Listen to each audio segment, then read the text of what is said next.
कहीं मनवा बहक जाला रे। सुन आजा अब गोरी तू आजा रे, सुन आजा अब गोरी तू आजा रे।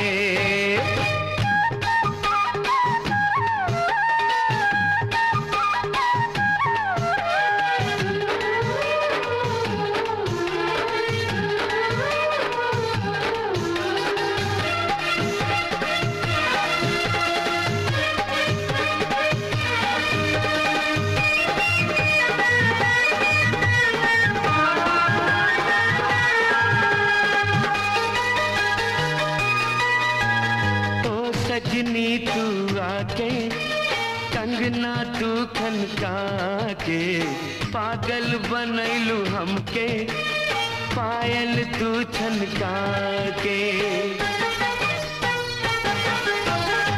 ओ साजन तू आके छठिया से हमें लगा के, हाथ में मेहंदी रचा के आपन हमें बना के। सर से चुनरिया सरक जाला रे, केसिया के गजरा महक जाला रे। सर से चुनरिया सरक जाला रे, केसिया के गजरा महक जाला रे। सुन आजा अब गोरी तू आजा रे, हाय सुन आजा अब गोरी तू आजा रे।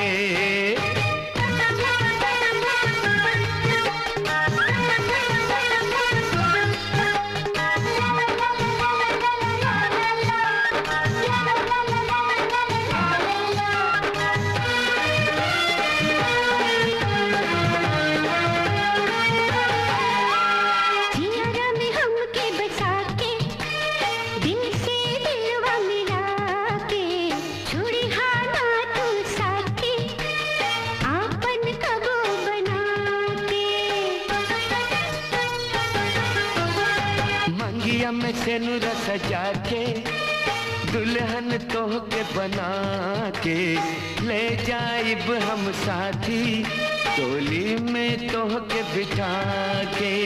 सुन लाई भैया तरस जाला रे, आँखियाँ से लोरवा बरस जाला रे। सुन लाई भैया तरस जाला रे, आँखियाँ से लोरवा बरस जाला रे। तू आजा परदेसी तू आजा रे, तू आजा परदेसी तू आजा रे। सुन के ई बोलिया धड़क जाला रे, कैसे कहीं मनुआ बहक जाला रे।